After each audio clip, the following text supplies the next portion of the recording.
व नुसल्ली अला रसूलिल करीम अम्मा बाद फ़ाउज़ु बिल्लाहि मिनश शैतानिर रजीम बिस्मिल्लाहिर्रहमानिर्रहीम।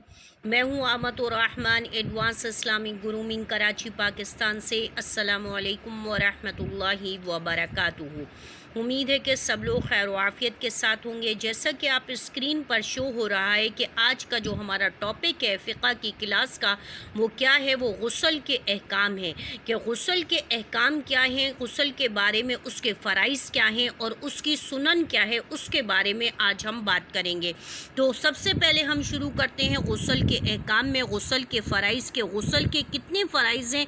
तो गुस्ल के 3 फ़राइज़ हैं, जिनमें से अगर एक फ़र्ज़ भी छूट जाए तो गुस्ल नहीं होता। अब वो कौन कौन से फ़राइज़ हैं? नंबर 1 क्या है? कुल्ली करना। अगर कुल्ली करना, नाक में पानी डालना और पूरे बदन पर इस तरह पानी बहाना कि जिसमें एक बाल के बराबर भी जगह खुश्क ना रहे। अब कुल्ली करना क्या है? अगर रोज़ा ना हो तो गरगरा करना, यानी मुंह में पानी लेकर मुंह में अच्छी तरह घुमाना कि उससे जो है तमाम चीज़ें, जो फूड के पार्टिकल्स वगैरह भी अगर आपके टीथ के अंदर हों तो वो सारे भी उस कुल्ली के ज़रिए जो है वो निकल जाए। इसके अलावा नाक में पानी डालना। नाक में पानी डालने का क्या मुराद है? इसका मुराद ये है कि नाक में नरम हड्डी जो होती है, कुरकुरी हड्डी जिसे कहते हैं, जिसे कार्टिलेज बोन कहते हैं, यहाँ तक पानी पहुँचाना, ये नाक के नर्म हिस्से के अंदर तक जो है वो पानी पहुंच जाए।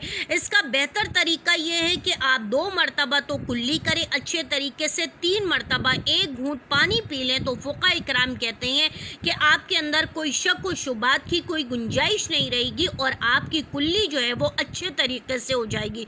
इसी तरह नाक में पानी डालने के बारे में है कि 2 मरतबा तो आप पूरी नर्म हड्डी तक पहुँचाने की कोशिश करें और तीसरी मरतबा में ये करें कि जैसे आप किसी चीज़ को सूंघते हैं तो नाक में किसी चीज़ को सूंघने में उसकी जो फ्रेगनेंस होती है वो आपको ऊपर तक चली जाती है, तो इस तरीके से आप पानी को ऊपर तक खींच लें तो वो नर्म हड्डी तक जो है वो पानी पहुंच जाता है। पूरे बदन पर पानी इस तरह बहाना कि जिसमें बाल बराबर भी जगह खुश्क ना रहे। तो इसको किस तरीके से अदा करना है कि इसमें आपने सर के अंदर जो है वो, जैसे हम ऑयलिंग करते हैं तो सर के बालों के अंदर इस तरीके से आप उन्हें उंगलियों के पोरों के ज़रिए सारे सर के बालों को जो है अच्छे तरीके से जो है वो ऐसे मसाज कर लेना है। और उसके अलावा जो है नाफ में उंगली डालनी है। ख़वातीन जो जेवर पहने होती हैं, जो कानों में एयर रिंग पहने हैं या हाथों में रिंग्स पहने हुए हैं या नोज़ पिन पहने हुए हैं, तो उसको भी अच्छी तरीके से हिला झुला करके आगे पीछे ऊपर नीचे कर लें ताकि जो है उसमें भी जगह पे पानी पहुंच जाए और कोई जगह खुश्क ना रह जाए।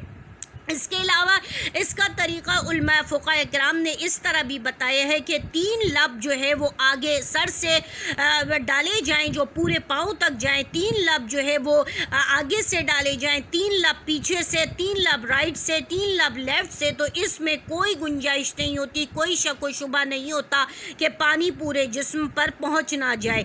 इस तरीके से लब से मुराद ये है कि 3 मग्गे आप या जो भी आपका चीज़ हो वो ले करके आप इस तरीके से भर भर के डाल सकते हैं। और जो लोग डायरेक्टली शावर से पानी लेते हैं तो उनके लिए तो जो हैंड शावर होता है वो बहुत ज़्यादा कन्वीनियंट होता है कि आप अच्छे तरीके से पूरी बॉडी के हिस्से पर पानी पहुंचा सकते हैं। आगे आ जाते हैं गुस्ल की सुन्नतें भी आज हम थोड़ी सी पढ़ लेते हैं कि गुस्ल की सुन्नतें क्या हैं। कि गुस्ल के अंदर बहुत सारी सुन्नतें, 8 सुन्नतें हैं, जिनमें से हम आज 4 को पढ़ लेंगे और कल की क्लास में इंशाअल्लाह हम बकिया 4 को कवर करेंगे। गुस्ल की सुन्नतों में यह है कि मंदरजा झैल बातों का ख्याल रखना सुन्नत है। गुस्ल करने वाले शख्स को चाहिए कि मंदरजा झैल उमूर का ख्याल रखे ताकि गुस्ल अच्छे तरीके से अंजाम पाए। नंबर 1 क्या है? गुस्ल शुरू करने से पहले बिस्मिल्लाह आखिर तक पढ़े। नंगे होने की सूरत में कपड़े उतारने से पहले पढ़े। ये नियत करे कि वो तहारत और पाकी हासिल करने के लिए गुस्ल करना चाहता है। वो कौन सा गुस्ल करना चाहता है ये उसको ज़्यादा बेहतर मालूम होता है। नंबर 2 क्या है? सबसे पहले वज़ू की तरह यहाँ भी दोनों अपने हाथ गट्टों तक धोएगा। सबसे पहले क्या करेगा कि दोनों हाथ जैसे कि पहले वज़ू कर ले और उसके बाद जो बाकी वज़ू के गुस्ल के फ़राइज़ हैं उनको अंजाम दे दे, तो फिर इस तरीके से भी गुस्ल हो जाता है। नंबर 3 क्या है? अगर बदन या कपड़ों पर निजासत लगी हो तो गुस्ल करने से पहले निजासत को धो डाले, यानी अगर कोई गंदगी گندگی لگی ہے تو اس کو بھی جو ہے وہ پہلے صاف کر لیں۔ نمبر 4 کیا ہے، غسل کرنے سے پہلے مسنون طریقے سے وضو کریں، اور اگر ایسی نشیبی جگہ میں کھڑے ہو کر غسل کر رہا ہے جہاں پانی جمع ہو رہا ہے تو پھر وضو میں بھی ابھی پاؤں نہ دھوئے بلکہ غسل سے فارغ ہو کر لاسٹ میں جو ہے وہ پاؤں دھو لے۔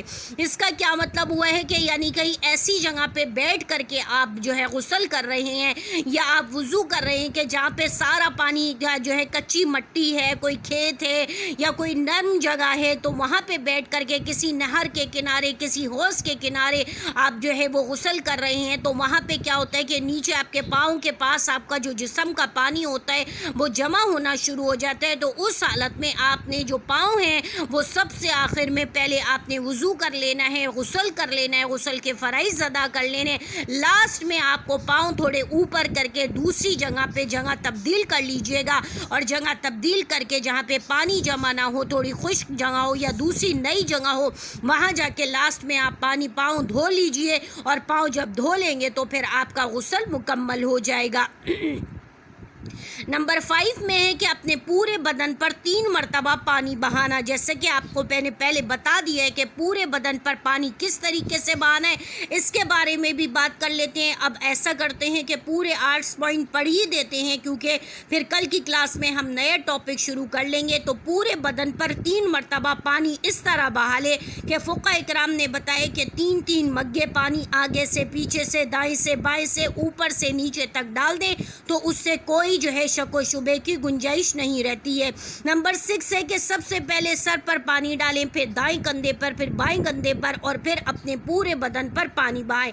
نمبر 7 کیا ہے کہ اپنے جسم کو اچھی طرح بل لے۔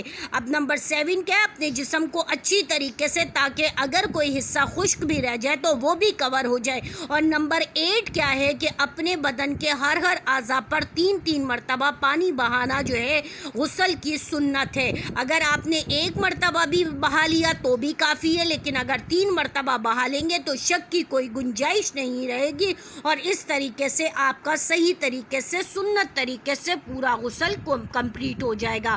امید ہے کہ آپ لوگوں کو غسل کا یہ طریقہ، اس کے فرائض اور اس کی سنتیں سمجھ میں آ گئی ہوں گی۔ دوبارہ سے سم اپ کر دیتے ہیں کہ غسل کے 3 فرائض ہیں اور غسل کی 8 سنتیں ہیں، جس کے بارے میں آج ہم نے بات کی ہے۔ وآخر دعوانا الحمدللہ رب العالمین۔ السلام علیکم ورحمۃ اللہ وبرکاتہ۔